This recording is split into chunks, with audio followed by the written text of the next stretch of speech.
He kissed his wife goodnight and swore he would never leave her, while the papers to take everything she owned sat folded inside his coat. Before these rains ended, Daniel would lose every coin he schemed for and stand begging in the same doorway where his wife once fed the hungry. Her father had fed this old neighborhood his whole life, and he left Grace one rule: no one walks away hungry. For 15 years, Grace believed every soft word he gave her. Her father had left her one small diner in the old part of town, and she kept it breathing with her own 2 hands. Gap drivers, night nurses, and lonely old men came for her broth, and she knew every one of them by name. She rose before the birds, simmered the broth till it smelled of time and patience, and never turned a hungry person away. Her hands were cracked from hot water and cold mornings, and the little account book only ever just balanced. When a hungry boy pressed his face to the glass, she waved him inside and set down a bowl without a word. She dreamed only of mending the leaking roof and someday hearing a child laugh in the empty rooms upstairs. Daniel hated all of it: the steam, the cheap stools, the broth smell that clung to his good shirts. He wiped his fingers after every touch of the counter, as if honest work might stain his good suit. He wanted the glass towers across the river, and a woman who belonged in them. Her name was Vanessa. She wore silk, laughed at his jokes, and never asked where his money came from. By day he sold insurance he barely understood, and by night he spent money that was never his. He told Vanessa he lived alone, and he repeated the lie so often that he half believed it himself, to buy her a bracelet that matched her dress. He took the one thing Grace treasured, her father's gold watch. He pawned it that same afternoon and did not even keep the ticket.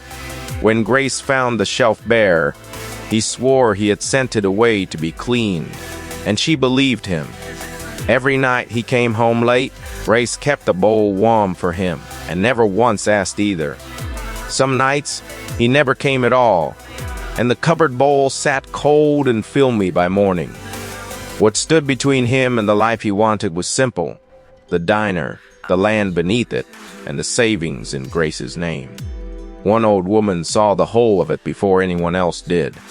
Madame Rose came in from the rain most nights, dressed in patched gray, and ordered the cheapest bowl on the board. She always took the corner table by the window, warmed her hands on the bowl, and watched people more than she ate.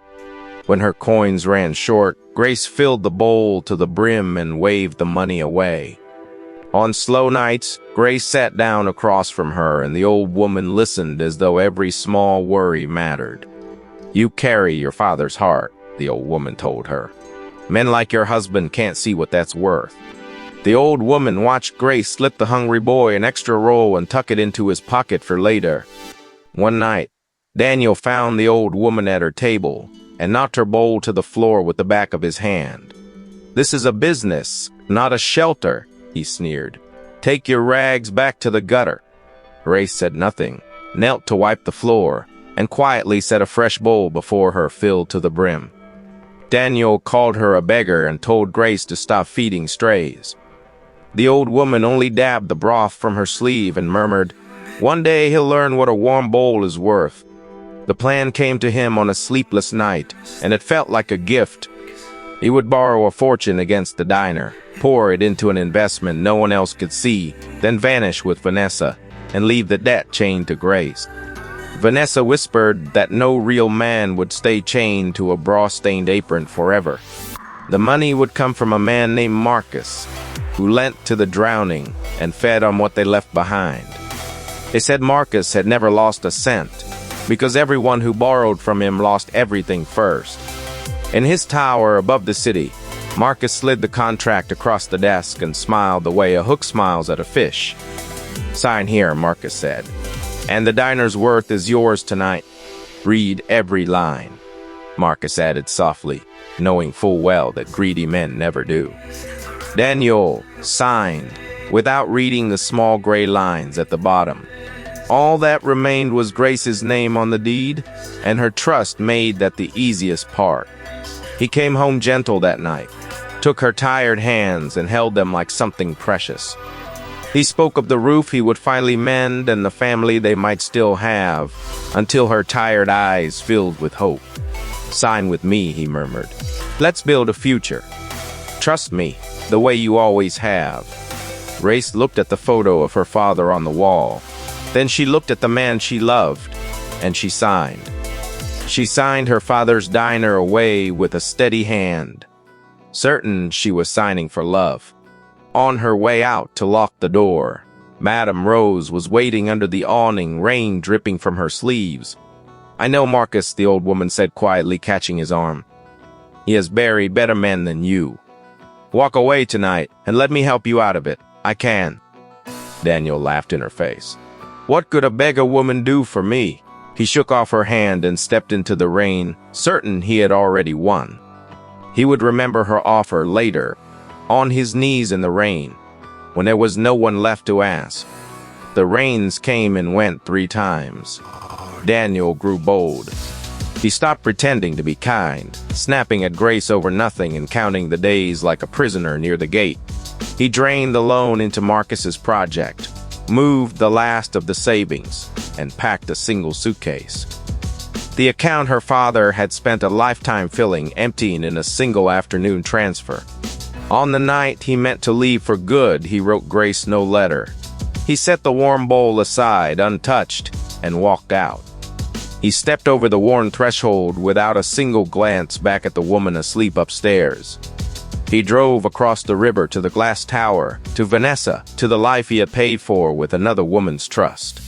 In the mirrored elevator, he straightened his tie, rehearsing the smile of a man who had finally arrived. Vanessa opened the door in red silk. Behind her, in the lamplight, sat Marcus.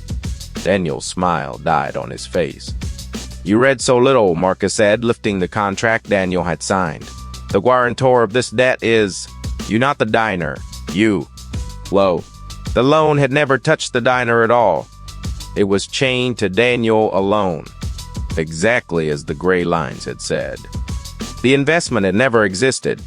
The project was paper and smoke, built only to swallow him. Vanessa poured herself a drink and did not look at him. "You were never the prize, Daniel. You were the prize." They had found each other long before they found him, 2 hunters who only needed a fool to sign. Daniel dropped to his knees on the cold marble and begged them for mercy for a little more time. Marcus looked at him the way Daniel had once looked at a beggar in the rain, and turned away. Everything he moved into Marcus's hands was gone, and the debt that remained was carved into his own name. He had schemed to steal a fortune, and walked out owing twice its weight. He called everyone he knew that night, and one by one the phones went dark against his ear. He ran back across the river, through the storm, back to the only door that had ever stayed open for him. But the diner windows were dark, and a red seizure notice was nailed to the door. Inside, by candlelight, Grace sat at her father's table, the seizure notice trembling in her hands. She had learned everything that night. The secret loan, the woman in silk, the husband who was never coming back. She did not scream and she did not weep. She only set down the notice and wiped her father's table clean. Then a knock came, soft and certain, and Madame Rose stepped in from the rain. But the patched gray coat was gone. The old woman wore plain dark silk, and 2 quiet men waited at her shoulder.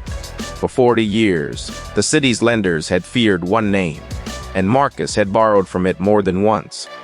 Madame Rose had built and buried fortunes before Marcus ever learned to read a ledger, and the city still owed her. Madame Rose was no beggar. She had only wanted to see who in this hard city still fed a stranger for free.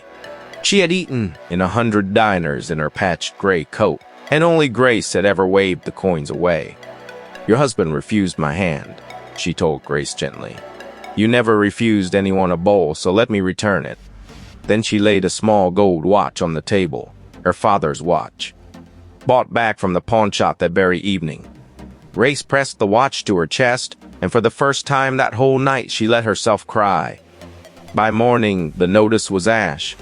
The deed was clean, and back in Grace's name. And Marcus's paper empire was answering questions it could not survive. Within a month, Marcus's tower had new owners, and the man who feared no one was learning how it felt to be hunted. Vanessa drifted to a colder city, and a richer fool still, chasing the silk that always slipped through her fingers.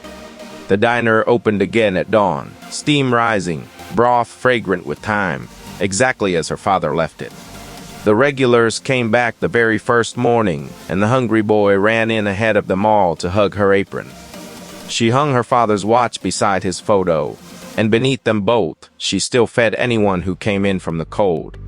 And Daniel, Marcus's collectors, took the suit off his back, and the towers he had worshipped would not even let him shelter in their doorways. He learned to beg at back doors, and more than once a stranger called him exactly what he had called Madame Rose. He came back one freezing night, thin and soaked, and stood in the doorway where Madame Rose once stood in rags. Through the fogged glass he saw her father's watch on the wall, and understood at last what he had thrown away. There was no hatred left in her, and no forgiveness either. Only the habit her father had taught her. Grace looked at the man she had loved for 15 years. Then she filled a bowl to the brim, set it on the step, and quietly closed the door. No one left that door hungry, not even the man who had once tried to steal the door itself. He had everything once, and gave it away to chase a reflection. Now he ate cold broth in the rain, fed by the very kindness he had mocked. No kindness is ever wasted, and no cruelty is ever forgotten. The world keeps a longer memory than we do. If you believe that what we give to others always finds its way back. Subscribe to Karma Tales. Stay for the next story. It will sit with you long after the screen goes dark.